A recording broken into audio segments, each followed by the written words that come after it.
The year is 1945, but the world we know has vanished, replaced by a chilling alternate reality. The cities lie in ruins, a testament to the devastation that has swept across the continent. The Allies, battered and broken, have surrendered, their hopes and dreams of victory crushed under the relentless advance of the Axis powers. The Nazi flag flies over Buckingham Palace, a stark symbol of a world swallowed by darkness. The heart of the British Empire now beats under the shadow of tyranny. This is a world where Hitler won World War II, a world forever scarred by the swastika.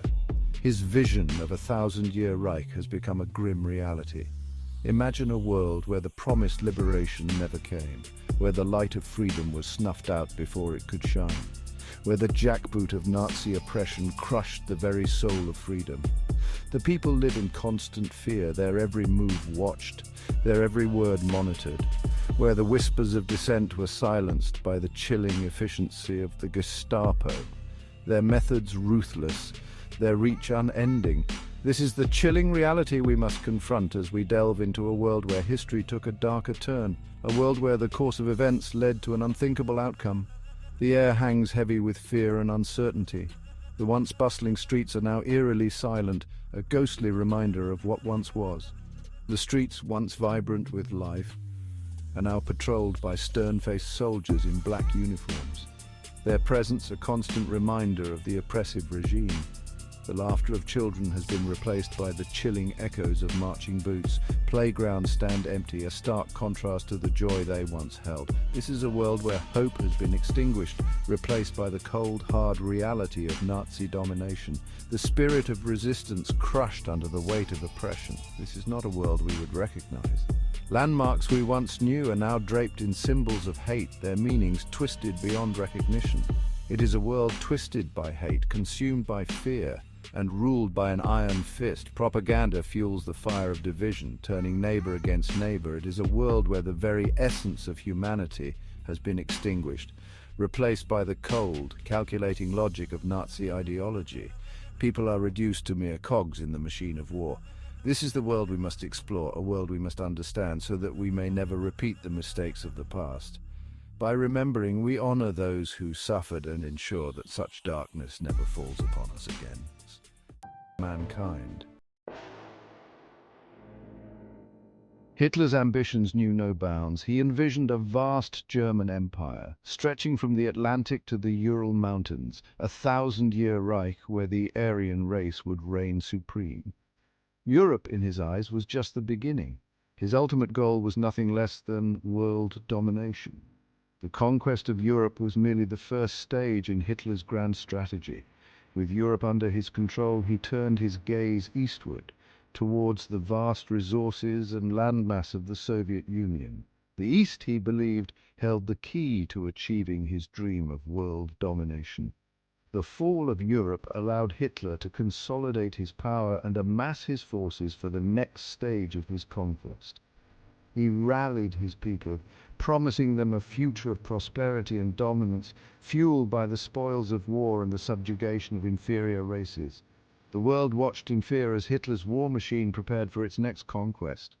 The balance of global power had shifted, and a dark shadow had fallen over the world. The future seemed bleak, uncertain, and shrouded in the shadow of the swastika.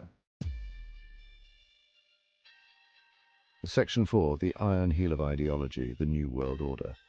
Hitler's victory did not simply redraw the map of the world, it sought to reshape the very fabric of human society, aiming to create a new world order based on his twisted vision.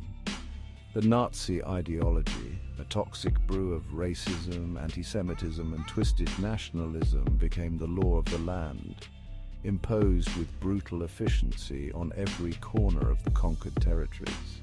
This ideology was not just a set of beliefs, but a systematic approach to control and domination. The Nuremberg laws, once used to persecute Jews within Germany, were now applied across the entirety of the Reich. These laws stripped Jews of their rights, their dignity, and their humanity, marking them as outcasts in their own homeland. Jews, stripped of their rights and possessions, were herded into ghettos, their fate a grim foreshadowing of the horrors to come. These ghettos were overcrowded, unsanitary, and designed to break the spirit of those confined within. Education, once a tool for enlightenment, was warped into an instrument of indoctrination, churning out generations steeped in Nazi ideology.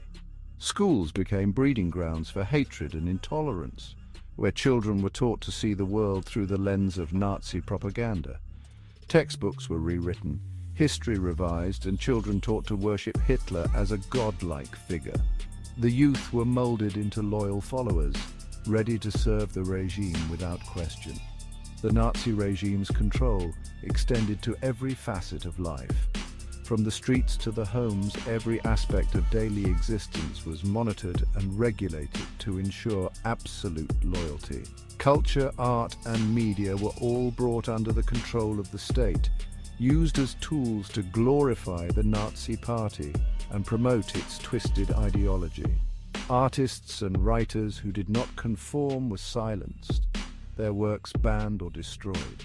Any form of dissent, any spark of independent thought was ruthlessly extinguished. The regime's iron grip left no room for opposition, creating a society where fear and oppression reigned supreme. Section 5. The Eastern Front crushing the bear. With Europe firmly under his control, Hitler unleashed the full fury of the Wehrmacht on the Soviet Union. Operation Barbarossa, the largest military invasion in human history, commenced in June 1941, marking the beginning of a brutal campaign that would decide the fate of the world. The initial onslaught was swift and devastating. German tanks, spearheaded by the infamous Panzer divisions, tore through Soviet defenses, advancing hundreds of miles into Soviet territory in the first few weeks of the invasion. However, the Soviet Union, vast and unforgiving, proved to be a more formidable opponent than Hitler had anticipated. As the German advance stalled in the face of fierce resistance and the brutal Russian winter, the tide of the war slowly began to turn. Despite the initial setbacks, Hitler remained undeterred. He poured more men and resources into the Eastern Front, determined to crush the Soviet Union and achieve his dream of a vast German empire stretching from the Atlantic to the Pacific. Section 6. Life under the Swastika, a world of fear. Life under Nazi rule was a constant struggle for survival. The oppressive weight of the regime permeated every aspect of daily life, from the food people ate to the words they spoke. Fear became a constant companion, a chilling reminder of the ever-present threat of arrest, imprisonment, or worse. The Gestapo, the Nazi secret police, cast a long shadow over everyday life. Their network of informants and spies ensured that any hint of dissent, any whisper of opposition was swiftly dealt with. The constant threat of violence and intimidation hung heavy in the air. Public executions, a chilling spectacle designed to instill fear in the populace, became commonplace. Those deemed enemies of the state, be they Jews, political dissidents, or anyone suspected of disloyalty, were dealt with swiftly and brutally. Even the most mundane activities were imbued with a sense of dread. A casual conversation could be misconstrued, a careless word misreported, leading to dire consequences. Trust evaporated, replaced by suspicion and fear as neighbors turned on neighbors and friends betrayed friends.